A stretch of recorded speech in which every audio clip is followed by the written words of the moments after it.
विद्युत आवेशों के बीच लगने वाला बल दिया जाता है। Option number B. कांच की छड़ को सिल्क से रगड़ने पर कैसा आवेश उत्पन्न होता है? Option number C.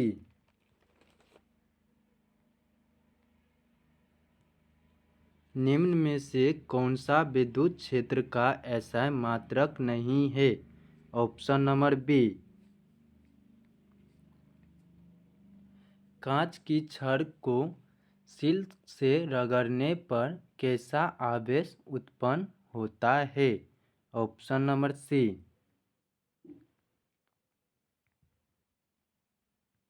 आवेश का ऐसा मात्रक क्या होता है? Option number C. एक कूलम्ब आवेश कितने इलेक्ट्रॉनों के आवेश के योग बराबर होते हैं? Option number A.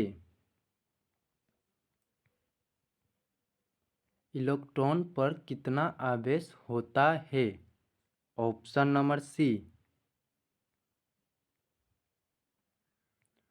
विद्युत द्विध्रुव आघूर्ण का ऐसा मात्रक क्या है? Option number C. यदि दो आवेशों के बीच की दूरी दोगुनी कर दी जाए तो उनके बीच लगने वाला बल हो जाता है। Option number D. बच्चों सब्सक्राइब कर दो एंड चैनल को सब्सक्राइब कर दो। स्थित विद्युतीय क्षेत्र का होता है? Option number B. धातुओं का परावैद्युतांक होता है? Option number A. विद्युत क्षेत्र की तीव्रता का ऐसा मात्रक है? Option number D. लाइक नहीं हो रहा है, लाइक करो जल्दी जल्दी। ठीक, कमेंट प्यारा से एक कर दो। निम्नलिखित में कौन सदिश राशि है? ऑप्शन नंबर ए। एक बिंदु आवेश Q को E परिमाण वाले विद्युत क्षेत्र में रखा गया है। आवेश द्वारा महसूस किया जाने वाला बल होगा। ऑप्शन नंबर ए। इलेक्ट्रॉन वोल्ट किसका मात्रक है? ऑप्शन नंबर ए। ऊर्जा का। ठीक, एक इलेक्ट्रॉन वोल्ट का मान होता है? Option number C. एक इलेक्ट्रॉन एक विद्युत क्षेत्र में के लंबवत प्रवेश करता है। इलेक्ट्रॉन का गमन पथ होगा। Option number A. विद्युतांक। दो विद्युत क्षेत्र रेखाएं एक दूसरे को किस कोण पर काटती है? Option number D. इलेक्ट्रॉन का विशिष्ट आवेश होता है? Option number D. Coulomb bulb है तो ऑप्शन नंबर सी। ऋणावेश का प्रवाह होता है? ऑप्शन नंबर ए। जल्दी से लाइक कर दो, लाइक नहीं हो रहा है। सब्सक्राइब कमेंट करो, कमेंट नहीं हो रहा है, जल्दी से करो। और एक बात, जल्दी से आंसर बताओ, इसका आंसर क्या होगा? तुम सब नहीं बता रहा हो। संबंध Q बराबर NE में निम्नलिखित में कौन n का मान संभव नहीं है? ऑप्शन नंबर सी, किसी माध्यम की आपेक्षिक परावैद्युतता होती है। ऑप्शन नंबर ए,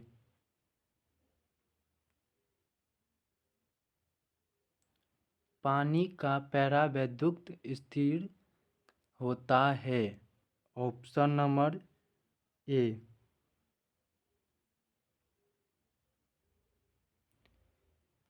1/4 पाई अपसाइलन का मान होता है। ऑप्शन नंबर ए,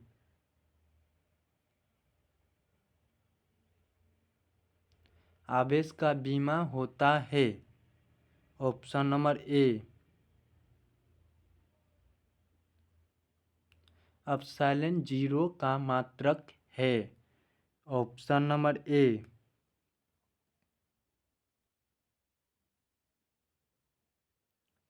जब किसी वस्तु को आवेशित किया जाता है तो उसका द्रव्यमान डी बढ़ या घट सकता है। ठीक, एक एकांकी चालक के लिए निम्न में से कौन अनुपात अचर होता है? ऑप्शन नंबर बी, जल्दी से बताओ आंसर। 1 कूलम्ब आवेश बराबर ESU होता है। ऑप्शन नंबर ए, एक आवेशित चालक की सतह के किसी बिंदु पर विद्युतीय क्षेत्र की तीव्रता होता है। ऑप्शन नंबर बी,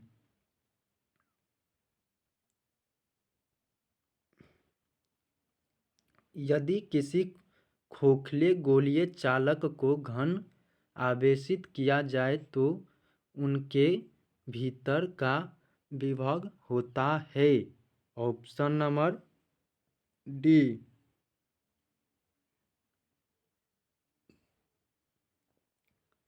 साबुन के एक बुलबुले को जब आवेशित किया जाता है तो उनकी त्रिज्या ए बढ़ सकती है या बढ़ती है। विद्युत द्विध्रुव आघूर्ण का ऐसा मात्रक होता है।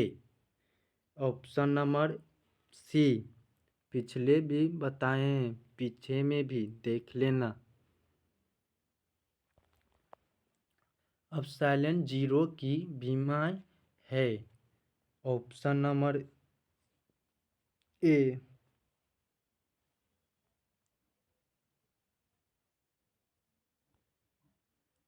एक स्थिर आवेश उत्पन्न करता है।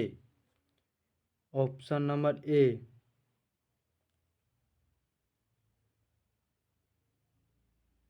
ई वेक्टर तीव्रता के विद्युत क्षेत्र में पी वेक्टर द्विध्रुव आघूर्ण वाले द्विध्रुव पर लगने वाले बल आघूर्ण है। ऑप्शन नंबर ए,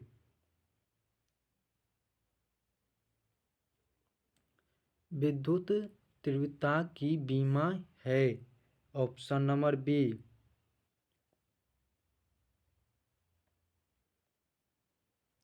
किसी आवेशित खोखले गोलाकार चालक के भीतर द्वितीय तीव्रता का मान होता है।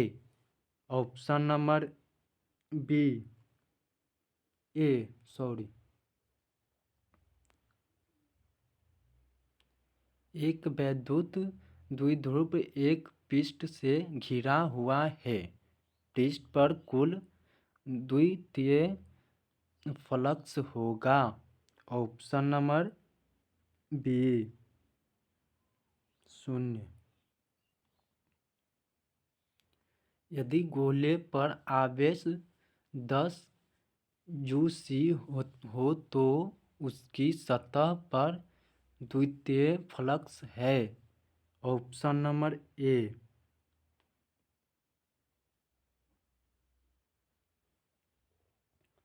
64 समरूप बूंदें जिसमें प्रत्येक की धारिता 5 UF है मिलकर एक बड़ा बूंद बनाते हैं।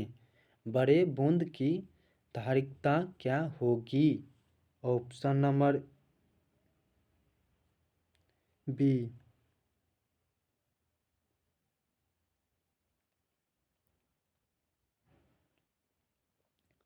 किसी विद्युतीय क्षेत्र में चालक को रखने पर उसके अंदर विद्युतीय क्षेत्र का मान होता है।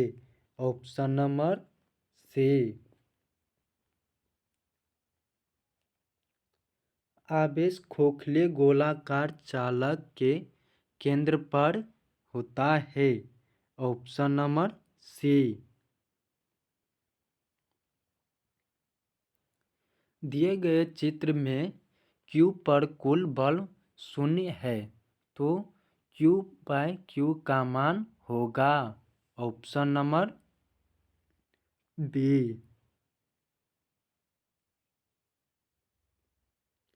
एक धातु के गोले एक को घनावेश दिया जाता है जबकि दूसरे अन्य एक समान धातु के गोले B को उतना ही ऋणावेश दिया जाता है। यदि पहले दोनों गोले के द्रव्यमान समान हो तो बाद में गोले के द्रव्यमान होंगे। ऑप्शन नंबर सी।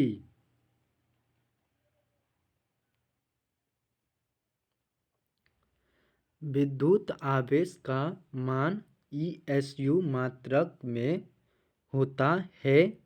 Option number C. एक आवेशित चालक की सतह के किसी बिंदु पर द्वितीय क्षेत्र की तीव्रता होता है। Option number B.